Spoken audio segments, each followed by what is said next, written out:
ನಮಸ್ಕಾರ. ಇತ್ತೀಚೆಗೆ ಕೆಲವು ಬ್ಯಾಂಕುಗಳಲ್ಲಿ ದೇವಸ್ಥಾನ ಖಾತೆಗಳಿಗೆ, ಟ್ರಸ್ಟ್‌ಗಳ ಖಾತೆಗಳಿಗೆ ಹಾಗೂ ಸಂಘ ಸಂಸ್ಥೆಗಳ ಖಾತೆಗಳಿಗೆ ದರ್ಪಣ್ ರಿಜಿಸ್ಟ್ರೇಷನ್ ಮಾಡಿಸಿ ಅಂತ ಹೇಳ್ತಾ ಇದ್ದಾರೆ. ಇದು ಹೆಚ್ಚಿನ ಜನರಿಗೆ ದರ್ಪಣ್ ರಿಜಿಸ್ಟ್ರೇಷನ್ ಹೇಗೆ ಮಾಡುವುದು, ಯಾಕೆ ಮಾಡಬೇಕು, ಏನೂ ತಿಳಿದಿಲ್ಲ. ಬ್ಯಾಂಕುಗಳಲ್ಲಿ ಅದನ್ನ ಮಾಡಿಸಿ ನಮಗೆ ಸರ್ಟಿಫಿಕೇಟ್ ಕೊಡಿ ಅಂತ ಹೇಳಿ ಕಳಿಸ್ತಾ ಇದ್ದಾರೆ. ಇಲ್ಲ ನಿಮ್ಮ ಅಕೌಂಟ್ ಅಂದ್ರೆ ದೇವಸ್ಥಾನ ಅಕೌಂಟ್, ಟ್ರಸ್ಟ್ ಅಕೌಂಟ್ ಫ್ರೀಸ್ ಮಾಡ್ತೇವೆ, ಆಗ್ಲಿಕ್ಕೆ ಇಲ್ಲ ಅನ್ನೋ ಮಾಹಿತಿ ಅಂತ ಕೊಡ್ತೇವೆ. ಭಾರತ ಸರ್ಕಾರದ ನೀತಿ ಆಯೋಗ ಒಂದು 3 ವರ್ಷದ ಹಿಂದೆ ದರ್ಪಣ್ ರಿಜಿಸ್ಟ್ರೇಷನ್ ಅನ್ನು ಕಡ್ಡಾಯ ಮಾಡಿದೆ. ಯಾಕೆ ಕೇಳಿದ್ರೆ ಯಾವುದೇ ಒಂದು ಟ್ರಸ್ಟ್ ಆಗಲಿ ಅಥವಾ NGO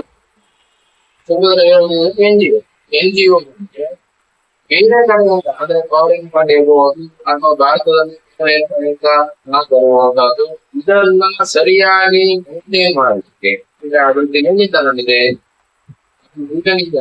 ಲೀಗಲ್ ಆಗಿದೆ, ಇದನ್ನೆಲ್ಲ ತಿಳ್ಕೊಳ್ಳಿಕ್ಕೋಸ್ಕರ ಈ NGO ದರ್ಪಣ್ ರಿಜಿಸ್ಟ್ರೇಷನ್ ಅಂತ ಮಾಡಿಸಿ ಅಂತ ನೀತಿ ಆಯೋಗದವರು ಸಲಹೆ ಕೊಟ್ಟು ಅದು ಜಾರಿ.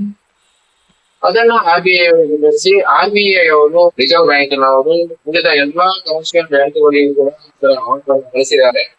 ಇವಾಗ ಸರ್ಕಾರಿ ಬ್ಯಾಂಕ್ಗಳಿಗೂ ಆರ್ಡರ್ ಮಾಡಿದೆ, ಖಾಸಗಿ ಬ್ಯಾಂಕ್ಗಳು. ಬಟ್ ಇಂಟಿಗ್ರೇಟ್ ಮಾಡ್ತಾ ಇರೋರು ಸದ್ಯ ಈಗ ಖಾಸಗಿ ಬ್ಯಾಂಕ್ಗಳು ಮಾತ್ರ ಇದನ್ನ ಗವರ್ಮೆಂಟ್ ಬ್ಯಾಂಕಿಗೆ ಆರ್ಡರ್ ಮಾಡಿದ್ರು ಕೂಡ ಇನ್ನೂ ಅದನ್ನ ಇಂಟಿಗ್ರೇಟ್ ಮಾಡಲಿಕ್ಕೆ ಶುರು ಮಾಡಿ.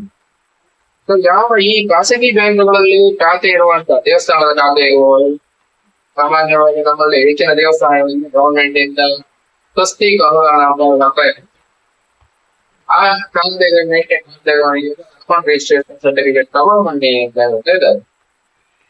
ಇಷ್ಟರವರೆಗೆ ಆ ಖಾತೆಗಳಿಗೆ ಹೆಚ್ಚಂದ್ರೆ ಒಂದು ಆಡಳಿತ ನಡೆಸುವ ಮಂಡಳಿ ಒಂದು ಯಾರು ಅಧ್ಯಕ್ಷರು ಕಾರ್ಯದರ್ಶಿ ಅವರ ಸಿಗ್ನೇಚರ್ ಖಾತೆ ರನ್ನಿಂಗ್ ಆಗ್ತಾ ಇತ್ತು.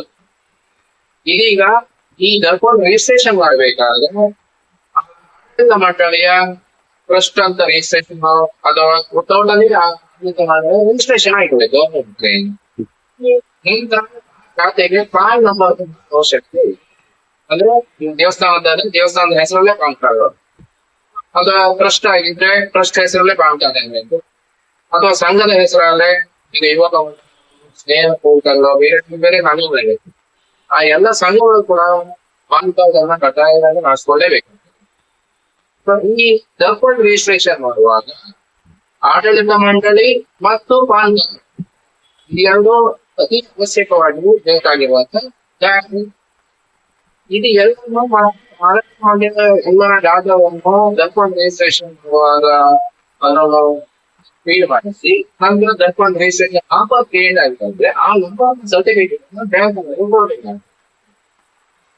ಇದು ಒನ್ ಟೈಮ್ ಇದು ಯಾವುದೇ ರೀತಿಯಲ್ಲಿ ಪುನಃ ಇನ್ನೊಂದು ಅಥವಾ ಪುನಃ ರಿಜಿಸ್ಟ್ರೇಷನ್ ಏನು ಅವಶ್ಯಕತೆ ಇರುವುದಿಲ್ಲ. ಆದ್ರೆ ಒನ್ ಟೈಮ್ ಇದನ್ನ ರಿಜಿಸ್ಟ್ರೇಷನ್ ಮಾಡಿಸಲೇಬೇಕು. ಯಾಕಂದ್ರೆ ಈಗ ದೇವಸ್ಥಾನಗಳಿಗೂ ಹಾಗೆ ಬೇರೆ ಕಡೆಯಿಂದ ಕೊಂಡು ಹೋಗ್ತಾ ಇರ್ತದೆ ಜನರು ಕಳಿಸ್ತಾರೆ. ಸೊ ನಿಮ್ಮ ದೇವಸ್ಥಾನಕ್ಕೆ ಸಂಬಂಧಪಟ್ಟ ಭಕ್ತಾದಿಗಳು ಫಾರಿನ್ ನಲ್ಲಿದ್ರೆ ಅಲ್ಲಿಗೂ ಕಳಿಸ್ಬೋದು.